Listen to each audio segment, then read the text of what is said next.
ठीक है, आवाज आ रही है? आवाज चेक करना एक बार। ठीक है, तो हमने यहां तक पढ़ लिया था। आज का हमारा टॉपिक रहेगा इसमें ऑर्गेनिक केमिस्ट्री में कार्बन के प्रकार। क्या रहेगा? कार्बन के प्रकार।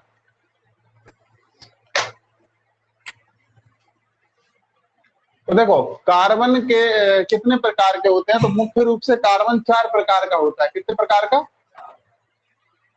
4 प्रकार का होता है। पहला होता है प्राथमिक, दूसरा द्वितीयक, और तीसरा होता है तृतीयक, और चौथा होता है चतुर्थक। इसको हम दूसरी भाषा में भी बोल सकते हैं। प्राथमिक कार्बन को हम 1 डिग्री कार्बन बोलते हैं। क्या बोलते हैं? 1 डिग्री कार्बन। और द्वितीय कार्बन को बोला जाता है 2 डिग्री कार्बन। क्या बोला जाता है? क्वेश्चन अगर आपसे पूछे कि कार्बन कितने प्रकार के, तो 4 प्रकार के हैं। पहला है 1 डिग्री, दूसरा है 2 डिग्री, तीसरा है 3 डिग्री, और चौथा है 4 डिग्री। या हिंदी में देखा जाए तो प्राथमिक कार्बन, द्वितीय कार्बन, तृतीय कार्बन और चतुर्थक कार्बन। अब हम इनको देखते हैं कि जो 1 डिग्री कार्बन है वो एक्चुअली में कैसे बोला जाता है। ये तो हमने देख लिया कि 4 प्रकार है, लेकिन 4 प्रकार में इनकी डेफिनेशन क्या है वो भी हम देखते हैं। इनको पहचानेंगे कैसे कि कौन सा 1 डिग्री है, कौन सा 2 है, कौन सा 3 है और कौन सा 4 है। तो उनका तरीका हम बता देते हैं, आप ध्यान रखना। तो 1 डिग्री या प्राथमिक कार्बन किसे कहते हैं? तो ऐसा कार्बन परमाणु जो एक अन्य कार्बन से जुड़ा हो। ऐसा कार्बन परमाणु जो एक अन्य किससे जुड़ा हो? अन्य कार्बन से जुड़ा हो।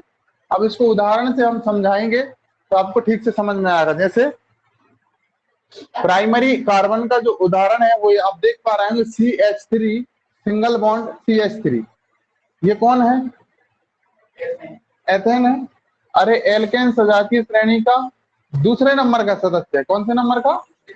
दूसरे नंबर का। हमारी डेफिनेशन अगर इसको हम और अच्छे से डिटेल में देखें तो इसको हम ऐसा भी तो लिख सकते हैं।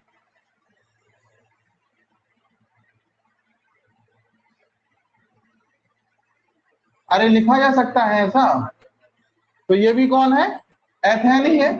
तो डेफिनेशन क्या कह रही है कि ऐसा कार्बन परमाणु, तो यहाँ पे ये जो कार्बन दिख रहा है आपको, ये वाला, ये कार्बन किससे जुड़ा? एक अन्य कार्बन से जुड़ा। अरे अगर इस कार्बन को देखें तो ये एक अन्य कार्बन से जुड़ा। तो ये कौन हुआ? 1 डिग्री। कौन हुआ? 1 डिग्री। उसी प्रकार ये वाले कार्बन को यदि देखते हैं तो ये वाला कार्बन एक अन्य कार्बन से जुड़ा है, तो ये भी कौन हुआ? 1 डिग्री। तो समझ पा रहे हैं? या इसी को मैंने यहाँ पे भी डायरेक्ट लिख दिया तो एक ही बात है। ऐसा कार्बन परमाणु जो कि अन्य कार्बन से जुड़ा हो। तो ऐसा कार्बन परमाणु जो कि अन्य कार्बन से जुड़ा हो क्या कहलाता है? 1 डिग्री। तो ये दोनों ही आपस में क्या है? 1 डिग्री कार्बन है। कौन है? समझ पा रहे हो आप? पहचान कर लोगे? मतलब ऐसा कार्बन परमाणु जो केवल एक अन्य कार्बन से जुड़ा हो। कितने से? एक अन्य से। तो कौन सा कहलाएगा? 1 डिग्री। समझ रहे हो? ठीक है। अब आगे 2 डिग्री की डेफिनेशन है। ऐसा कार्बन परमाणु जो 2 अन्य कार्बन से जुड़ा हो। सिंपल है, 1 डिग्री था तो 1 से जुड़ा, 2 डिग्री है तो 2 से जुड़ा है। मतलब ऐसा कार्बन जो 2 अन्य कार्बन से जुड़ा हो उसको क्या बोलेंगे? 2 डिग्री कार्बन। तो देखो उदाहरण से क्लियर हो जाएगा। अब वैसे इसमें नहीं आएगा आपको समझ में। ये कौन है? प्रोपेन है। ये भी एल्केन सजातीय श्रेणी का तीसरा सदस्य है। तो आप इसमें देख पा रहे होंगे, तो इसमें आपको स्पष्ट नहीं हो पा रहा होगा, हालांकि थोड़ा दिमाग लगाएंगे तो होगा। देखिए CH3 था, CH3 था, तो CH3 का भी हमने बताया इसमें कौन सा होता है? 1 डिग्री कार्बन होता है। तो ये क्या कहलाएगा? 1 डिग्री। उसी प्रकार ये भी क्या होगा? क्योंकि अभी तो यही दोनों ही थे ना यहाँ पे, 1 डिग्री कार्बन था उसमें। अब ये नया मुद्दा है, CH2 है, तो ये 2 डिग्री इसको कैसे बोलते हैं? तो इसको डिटेल में अगर आप देखें तो मैं एक बार और बता देता हूं। इसको हम ऐसा लिखेंगे कुछ, देखिए ये ऐसे लिखा था। आप ध्यान से देखिए इसको। ये कौन है? CH3। ऐसा लिख सकते हैं ना इसको। ये CH2 को ऐसा CH2 और ये CH3। अभी हम पढ़े थे जस्ट, ऐसा कार्बन जो एक अन्य कार्बन से जुड़ा हो तो 1 डिग्री। तो ये कौन सा होगा भैया? एक अन्य कार्बन से इससे जुड़ा है तो ये कौन हुआ? 1 डिग्री। और ये भी एक अन्य कार्बन से जुड़ा तो ये भी कौन हुआ? 1 डिग्री। लेकिन ये कार्बन 2 अन्य कार्बन से जुड़ा है, देखो इस साइड भी इस साइड भी, इसलिए ये कौन कहलाएगा? और डेफिनेशन भी यही है, ऐसा कार्बन परमाणु, इसकी बात चल रही है, जो कि 2 अन्य कार्बन परमाणुओं से जुड़ा है, वो क्या कहलाएगा? खुद 2 डिग्री। तो अब तो शायद इसमें भी समझ में आ रहा होगा कि भैया इस साइड में इससे जुड़ेगा और इस साइड इससे, इसलिए इसको क्या बोल रहा है? 2 डिग्री। उसी प्रकार अब आई होप आपको ये क्लियर हो गया होगा, तो आपको 3 डिग्री कार्बन भी समझ में आ जाएगा और 4 भी आ जाएगा इसी कंसेप्ट पे। आप इस उदाहरण को देखिए, आइसोब्यूटेन उदाहरण है।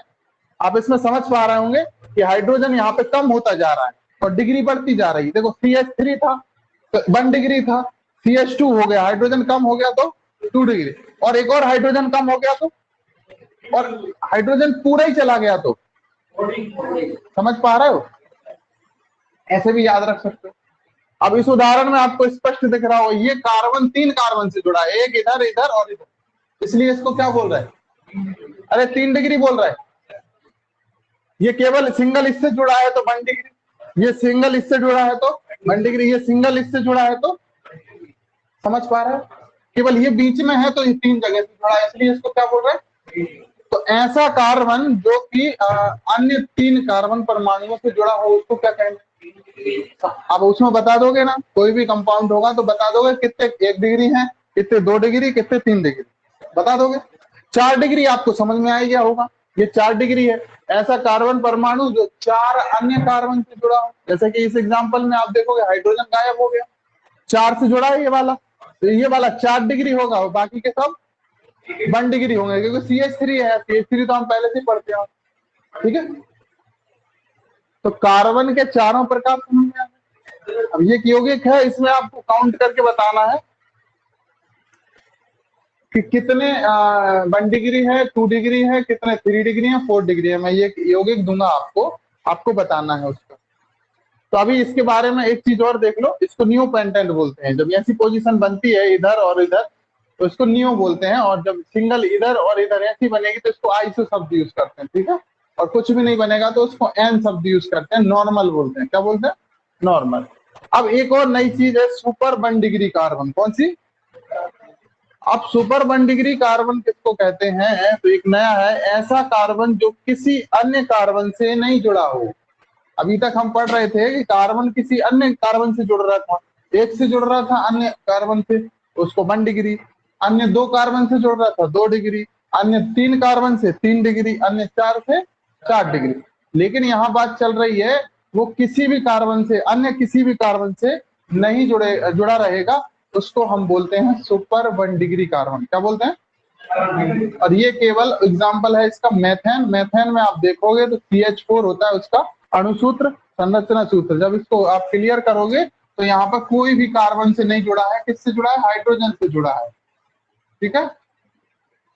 तो इसीलिए इस वाले कार्बन को क्या कहेंगे? सुपर 1 डिग्री कार्बन, ठीक है, याद रखोगे। सुपर 1 डिग्री कार्बन केवल किस में देखने को मिलेगा? मेथेन में। अब आगे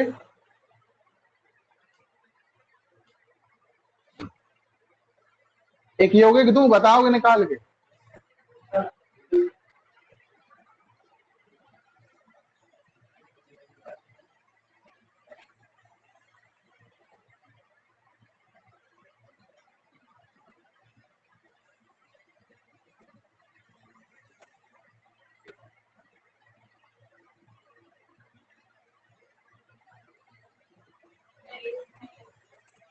इस यौगिक में कितने डिग्री कार्बन हैं? कौन कौन से हैं बताइए, कितने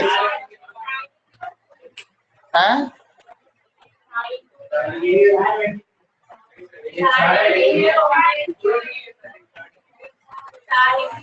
संख्या भी बताना है, कितने 1 डिग्री है? 4। Very good. 1 2 3 4। 2 डिग्री कितने हैं? 1 है ना? कौन सा वाला है? Very good. और 3 डिग्री? 3 डिग्री भी है, दिख रहा 3 डिग्री? तो फिर 3 डिग्री नहीं है ना उसमें, 4 डिग्री है। एक 4 डिग्री है, बता पाओगे? ऐसा योगेश दे देगा, पूछ लेगा तो बता दो। अब उसी प्रकार हाइड्रोजन के भी प्रकार हैं, जैसे कार्बन के हमने 4 प्रकार देखे, अब हाइड्रोजन के प्रकार देखते हैं। तो हाइड्रोजन के प्रकार, जिनको कार्बन के प्रकार अच्छे से समझ में आ गए उनको हाइड्रोजन के अपने आप आ जाएंगे। कैसे आएंगे देखो, अब हाइड्रोजन का प्रकार में देखते हैं तो इसमें हाइड्रोजन 3 प्रकार के होते हैं। कितने प्रकार के? कार्बन कितने प्रकार के थे? 4। अब हाइड्रोजन में भी वही प्राइमरी, सेकेंडरी और टर्सरी, ठीक है।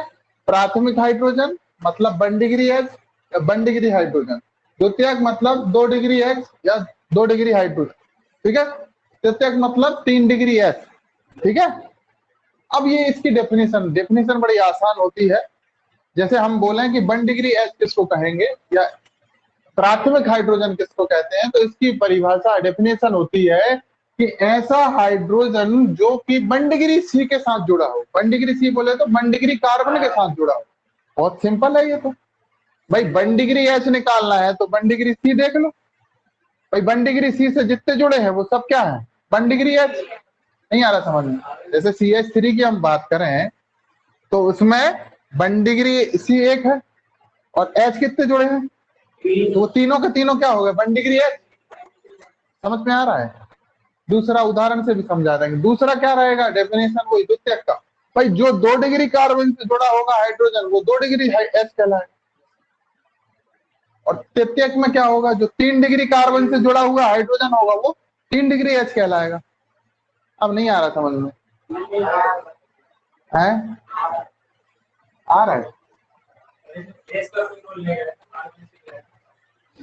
नहीं, एच जो होगा, एच डिसाइड कार्बन से होगा कि भाई एच किसके साथ जुड़ा है, कौन से कार्बन के साथ जुड़ा है। अगर हाइड्रोजन 1 डिग्री कार्बन के साथ जुड़ा है तो उस हाइड्रोजन को हम 1 डिग्री हाइड्रोजन बोलते हैं।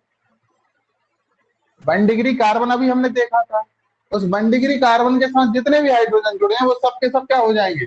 1 डिग्री एच कहलाएंगे। क्या कहलाएंगे? और 2 डिग्री कार्बन के साथ जुड़ा है हाइड्रोजन, वो सारे के सारे 2 डिग्री एच कहलाएंगे, 2 डिग्री हाइड्रोजन। और 3 से जुड़ा है 3 डिग्री सी से, तो 3 डिग्री एच कहलाएगा। उदाहरण से हो जाएगा क्लियर। जैसे मान लो ये यौगिक है आपके पास, ये यौगिक लिख दिया CH3 CH CH2, ये ठीक है।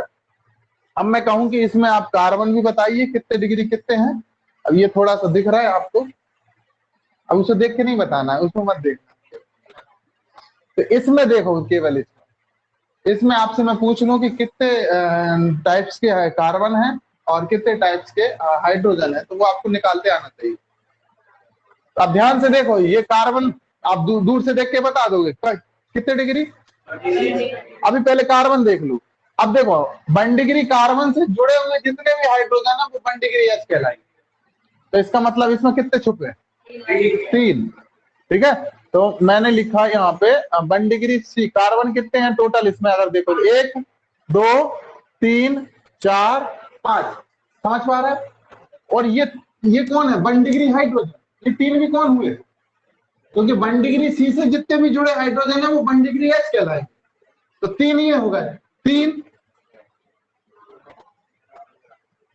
कितने?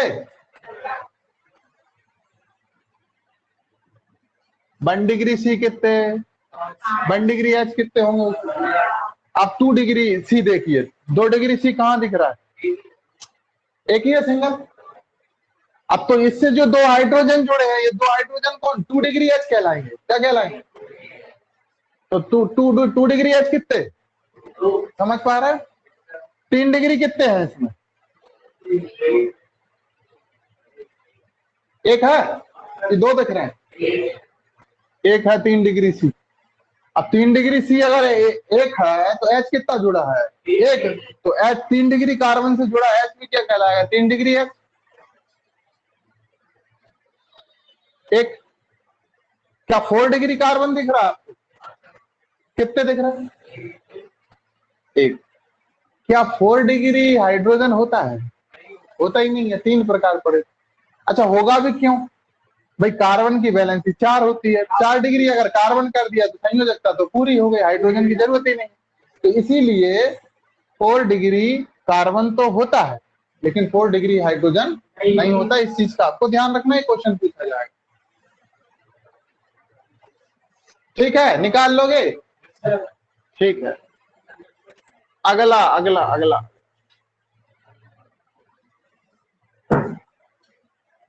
ऐसा सूत्र जो किसी यौगिक में संरचना सूत्र, स्ट्रक्चरल फॉर्मूला किसको कहेंगे? तो किसी यौगिक का वह सूत्र, अब यौगिक तो समझते ही हो आप, अरे भाई डिफरेंट टाइप के तत्वों से मिलकर यौगिक बना होता है। तो यौगिक में यौगिक का वह सूत्र जिसमें यौगिक के अणु में उपस्थित, यौगिक का जो अणु होगा उसमें उपस्थित परमाणुओं की संख्या या संगठन एवं वितरण को दर्शाता है। यहाँ पे संख्या नहीं आएगा, संगठन और वितरण को दर्शाता है, संरचना सूत्र कहलाता है। इसमें कई बच्चों को दिक्कत हो सकती है। भाई दो चीजें रहेंगी यहाँ पे, एक रहेगा अणु सूत्र जिसको हम बोलते हैं मॉलिक्यूलर फॉर्मूला, और एक होता है संरचना सूत्र या स्ट्रक्चरल फॉर्मूला। स्ट्रक्चरल फॉर्मूला हमको, या संरचना सूत्र जैसे नाम से स्पष्ट हो रहा है, तो हमको किसी यौगिक के अंदर जो अणु है और अणुओं की में परमाणुओं की जो संख्या है वो आपस में जुड़े कैसे हैं, ये चीज को दिखाता है। क्या दिखाता है?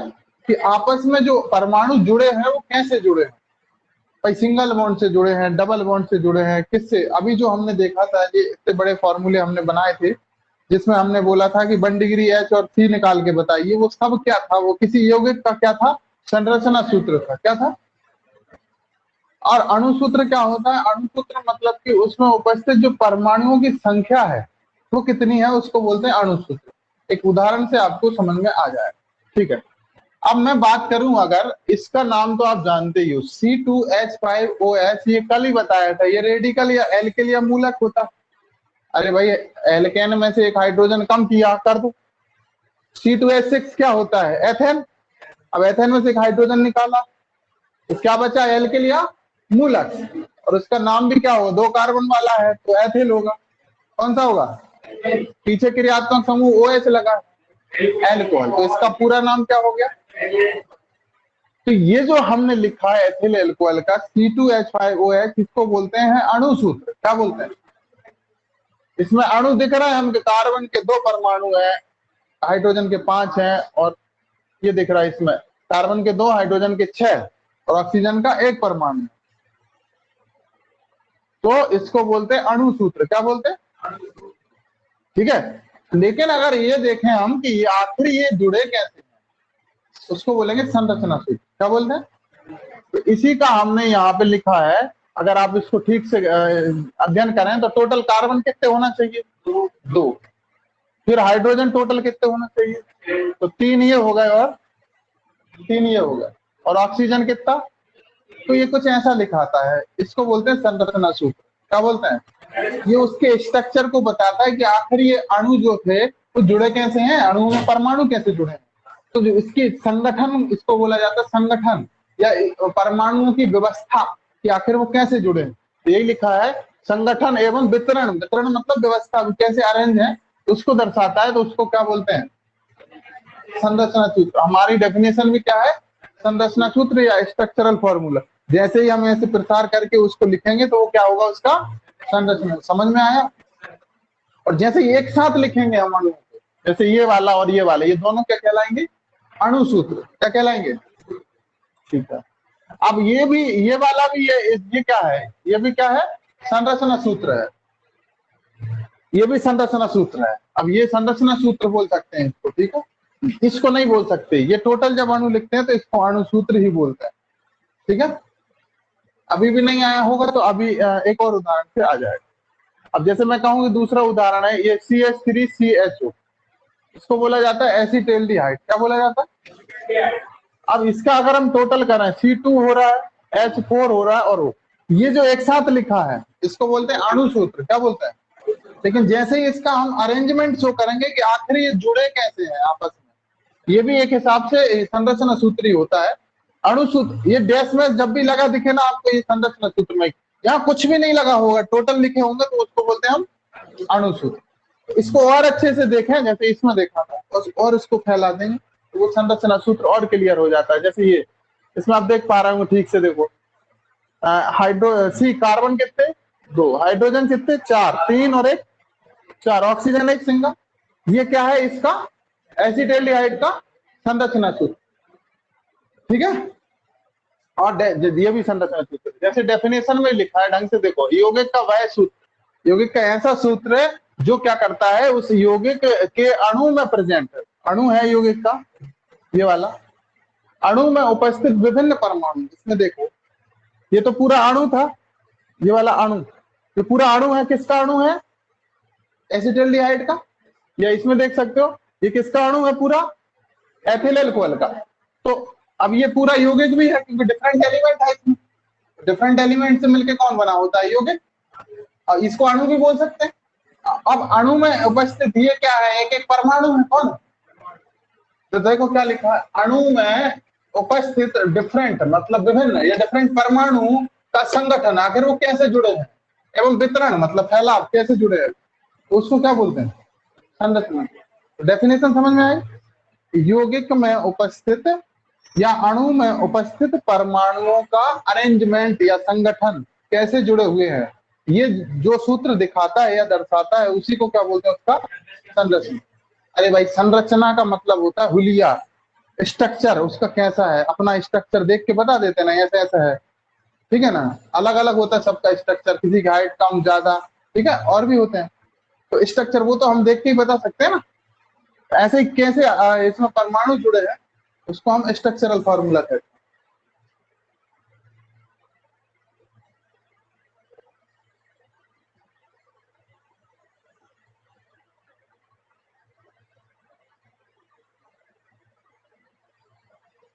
और अगर मैं कहूं कि संरचना सूत्र की परिभाषा क्या हो, सॉरी अणु सूत्र की परिभाषा क्या होगी, तो ये मैं जब चैप्टर स्टार्ट किया था, जब मैंने बताई थी आपको, और लिखी है आपके नोट्स में पहले पेज पे, आप देख सकते हो। अणु सूत्र की परिभाषा में मैंने लिखवाया था कि किसी यौगिक में उपस्थित परमाणुओं की वास्तविक संख्या को जो दिखाता है या दर्शाता है उसको बोलते हैं उसका अणु सूत्र।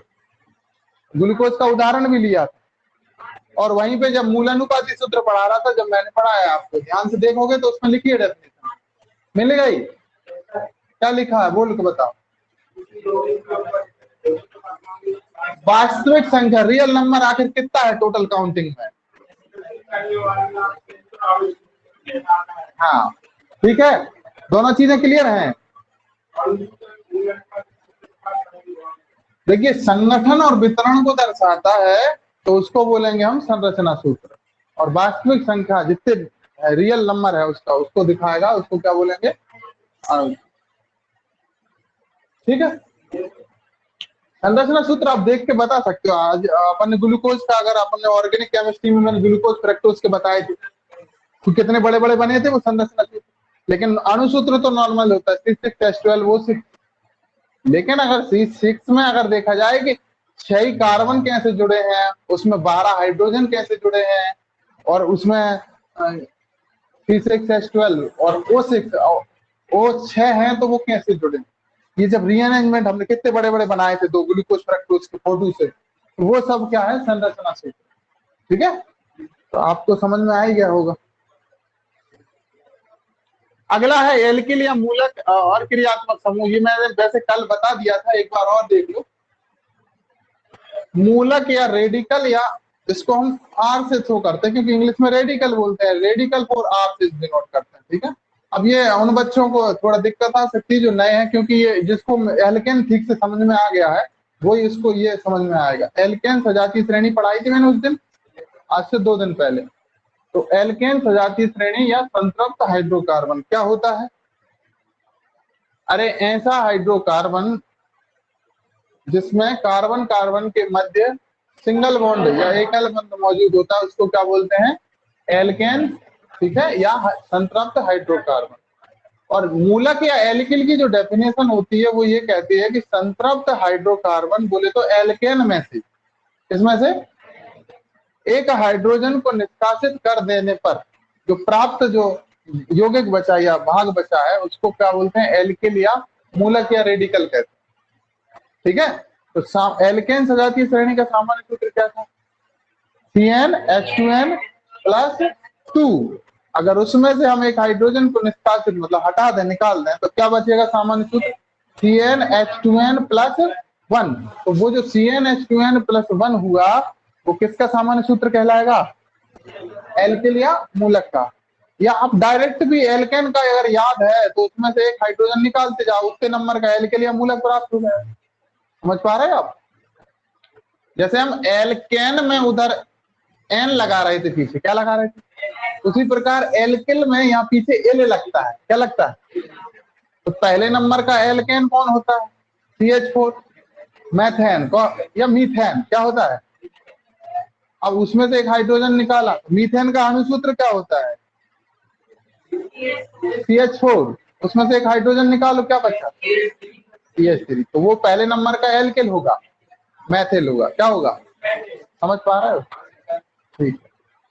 अब एल्किल या मूलक में एक संयोजकता फ्री रखना पड़ेगी, क्योंकि हाइड्रोजन निकल गया एक, तो कार्बन की बैलेंस तो 4 होती है, तो एक फ्री रखना पड़ेगी, इसलिए उसमें डैश लगा होता है। ध्यान रखना, ये जो डैश ये फ्री करके रखा है, ये समझ पा रहे हो तुम?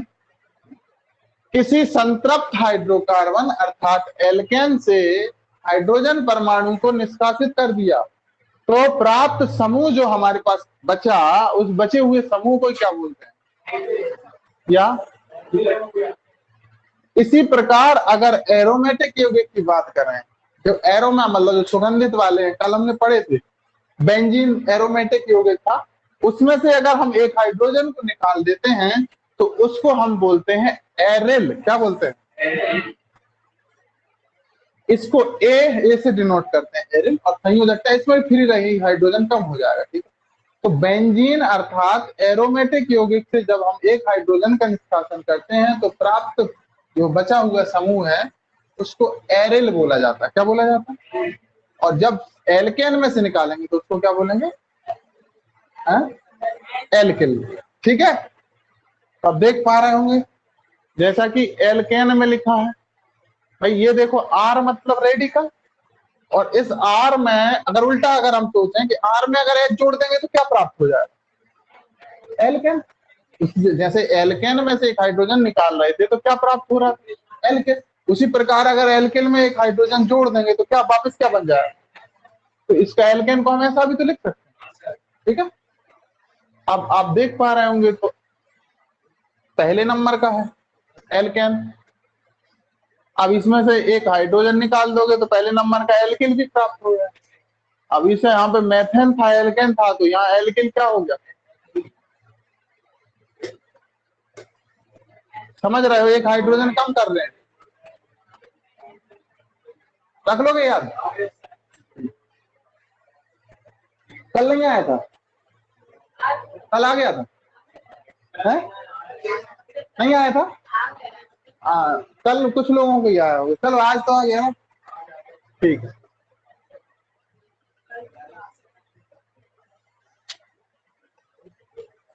R-1 किया है, मतलब कि इसमें से हाइड्रोजन हटा दिया है।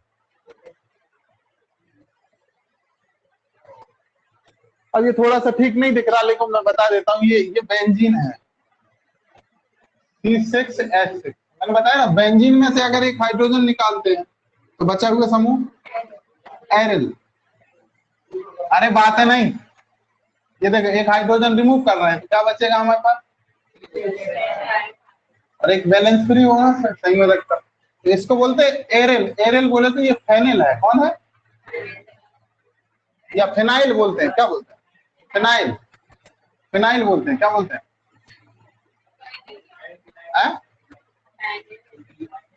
फिनाइल बन जाता है। और इसी प्रकार एक ऐसा ही है, ये देखिए यहाँ पे ये बेंजीन जैसा होता है। अरे बातें नहीं भाई, इसको हम बोलते हैं, यहाँ पे जब CH3 लगा देते हैं तो इसको, अगर CH3 नहीं लगाते तो ये बेंजीन कहलाता। अब CH3 लगा देते तो इसको टालुइन बोलते हैं। क्या बोलते हैं? टालुइन। टालुइन में से जब एक हाइड्रोजन रिमूव कर देते हैं तो बचा हुआ बेंजिल बचेगा। क्या बोलते हैं? हाँ, CH2, इसको बेंजिल बोलेंगे। क्या बोलेंगे? बेंजिल। ठीक है, ये और याद रख लेना, साथ में रख लोगे? ठीक। अगला हमारा टॉपिक है बस इसको, ज्यादा नहीं। क्रियात्मक समूह, फंक्शनल ग्रुप, बार बार आ रहा था क्रियात्मक समूह, क्रियात्मक समूह क्या होता है, क्या होता है, उसमें भी था चार्ट में, है ना, आगे भी जरूरत पड़ेगी। तो मैंने समझाने का प्रयास तो पहले भी किया, लेकिन नहीं आया होगा, तो अब आ जाएगा। तो क्रियात्मक समूह किसको बोलते हैं? तो ध्यान से देखो, इसमें इसकी डेफिनेशन ध्यान से समझना। किसी यौगिक के अणु में उपस्थित जो परमाणु है, जैसे डेफिनेशन यहाँ तक तो सेम ही है कि अणु में उपस्थित परमाणु है या परमाणु ग्रुप है, समूह है, जो कि रासायनिक अभिक्रियाओं में अपनी विशेष पहचान दिखाते हैं। क्या दिखाते हैं? उसी को बोलते हैं उसका क्रियात्मक समूह। जैसे फॉर एग्जाम्पल मैं लिखा CH3, क्या लिखा, अब पीछे जोड़ दिया OH, तो ये तो रेडिकल है एल्केन या अमोनक। ये जो OH लगा है ये डिनोट करता है किसको? किसको? एल्कोहल को। किसको? तो ये OH यहाँ पर हुआ क्रियात्मक समूह, क्योंकि ये विशेष पहचान दिखा रहा है कि ये कौन है, एल्कोहल है। या जितने भी मैं लिखूं यहाँ, जितने भी यौगिक, या C2H5 लिख दूं, OH लिख दूं पीछे, तो ये किसको बता रहा है? ये भी भैया एल्कोहल कैटेगरी का दूसरा सदस्य है, मतलब ये भी एल्कोहल है। तो जितने के पीछे OH लगा होगा वो सब के सब किस कैटेगरी में आएंगे? एल्कोहल में। इसका मतलब ये OH मतलब क्या है? क्रियात्मक समूह है। ये नेचर बता रहा है। जैसे अगर मैं बात करूं, यहाँ पे लिख दूं COOH, अब ये जो COOH है, इससे हमको पता चलता है, अगर ये इसको और अच्छे से लिखूं, इससे पता चलता है कि ये अम्ल है। कौन है? अरे ये एसिटिक अम्ल है क्या? CH3COOH भूल गए हो क्या? हाँ, कार्बोक्सिलिक अम्ल क्रियात्मक समूह है ये COOH, लेकिन ये कौन है? भूल गए? एसिटिक अम्ल, हाँ एसिटिक एसिड अंग्रेजी में, हिंदी अंग्रेजी मीडियम वालों। तो ये क्या दिखा रहा है? ये कौन है? अम्ल है। कौन है? तो ये क्या बता रहा है? विशेष पहचान बता रहा है, रासायनिक अभिक्रियाओं विशेष पहचान की। ये भैया एल्कोहल है, ये अम्ल है, या अभी एक और आ जाएगा, ये CHO लगा है तो ये एल्डिहाइड है। कौन है? अब यहाँ रेडिकल आप कोई सा भी बदलते जाओ, वो तो बदल सकते हैं हम, लेकिन पीछे तो लगा है तो वो बताएगा वही कैटेगरी है, एल्कोहल। इसके शब्द के बाद भी एल्कोहल आएगा, ये भी एल्कोहल रहेगा। जितने भी OH लगे होंगे लास्ट में एल्कोहल ही लिखना पड़ेगा। वो अलग बात है कि ये मैथिल हो गया, ये एथिल एल्कोहल हो गया, ये मैथिल एल्कोहल, ये एथिल एल्कोहल, प्रोपेल एल्कोहल हो जाएगा आगे, ब्यूटिल पेंटिल एल्कोहल, पीछे तो एल्कोहल ही लगाना पड़ेगा। ऐसे ही अम्ल में भी रेडिकल चेंज कर सकते हो, पीछे तो अम्ल ही बोलना पड़ेगा। ये समझ पा रहे हैं आप? विशेष पहचान दिखाएगा, इसी को क्या बोलते हैं? क्रियात्मक। ये उदाहरण से दिखा है, ये आगे के इसमें CH3OH में ये रेडिकल है, मैथिल है, और ये OH एल्कोहल है तो मैथिल एल्कोहल है। इधर C2H5 है, एथिल है, ये रेडिकल है, और ये CHO क्या है? क्रियात्मक समूह है, एल्डिहाइड क्रियात्मक समूह। ठीक है, तो ये एथिल एल्डिहाइड हो जाएगा। ठीक है, आगे एल्कोहल यौगिक में उपस्थित क्रियात्मक समूह OH तथा एल्डिहाइड यौगिक में उपस्थित क्रियात्मक समूह। इतना ही रहने देंगे और बोलो बोलो, ऊपर से हो रहा है।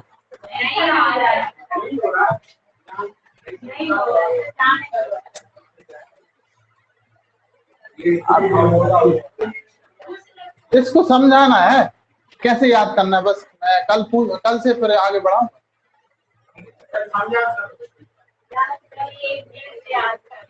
ये ऐसे याद करते हैं कि क्रियात्मक समूह सबसे पहले हमारे इस चार्ट में कौन है? अम्ल समूह। कौन सा है? या कार्बोक्सिलिक अम्ल बोलते हैं। तो कार्बोक्सिलिक अम्ल में हम याद ऐसे रखेंगे कि कार्बोक्सिलिक अम्ल समूह में यदि कार्बन को कार्बन श्रृंखला में शामिल किया जाता है, शामिल मतलब कोष्ठक में अगर वो लिखा है कि कार्बन लिखा है कोष्ठक में, इसका मतलब जो IUPAC बनाएंगे तो ये है कि इसको, इस कार्बन को COOH के अंदर जो कार्बन था उसको भी हमने कार्बन श्रृंखला में काउंट कर लिया है।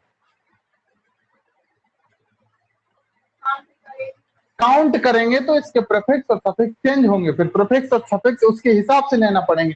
अगर आप काउंट करते हैं तो प्रीफिक्स इसका कुछ नहीं होगा, और सफिक्स जब पीछे आप उसमें शब्द लगाएंगे तो वो OA का अम्ल लगाएंगे। क्या लगाएंगे? लेकिन आप ऐसा भी तो कर सकते हो कि हो सकता है इस अब क्रियात्मक समूह के अंदर जो कार्बन है उसको शामिल नहीं करना हो, आपका मन हो, नहीं कर रहे हैं हम, केवल और बाकी कार्बन को कर रहे हैं शामिल, तो फिर क्या करोगे? तो फिर ये वाली कंडीशन बनेगी, तो फिर आपके उस हिसाब से प्रीफिक्स और सफिक्स चेंज हो जाएंगे। अगर आप शामिल नहीं करते हैं तो उसका नाम ये बनेगा, फिर उसमें पूर्व लग्न आगे की तरफ आपको ये लगाना पड़ेगा, क्या लगाना पड़ेगा? कार्बोक्सी, और पीछे क्या लगाना पड़ेगा? कार्बोक्सिलिक। समझ पा रहे हैं? दो कंडीशन बनेगी, मतलब दो प्रकार के IUPAC बनते हैं। अब दो ऑप्शन पे डिपेंड करता है, कई बार ऑप्शन में हो सकता है ये दिया ही नहीं हो इसके प्रीफिक्स सफिक्स, तो फिर ऐसा नहीं छोड़ के नहीं आना, फिर ये वाला से बनाया होगा उन्होंने, तो ये वाला नाम मिल जाएगा फिर उस हिसाब से। समझ में आ रहा? तो अब आपको कैसे याद रखना है? एक बार कार्बन को शामिल किया है कार्बोक्सिलिक अम्ल में तो प्रीफिक्स कुछ नहीं होता है, सफिक्स क्या होता है? अगर शामिल नहीं किया कार्बन को कार्बोक्सिलिक अम्ल में तो फिर क्या होगा? प्रीफिक्स कार्बोक्सी और सफिक्स, ऐसे सबके याद करना है। अब ये जिस दिन या अब कल मैं इसको सुनूंगा आपसे, अब कल आपने ये पूरे 13 करके बता दिए, तो कल से हम IUPAC स्टार्ट कर सकते हैं, समझ में भी आएगा बाकायदा। ठीक है? किसके? हाँ, इनके सिंगल होते हैं, सिंगल याद रखना। अच्छा है आपको।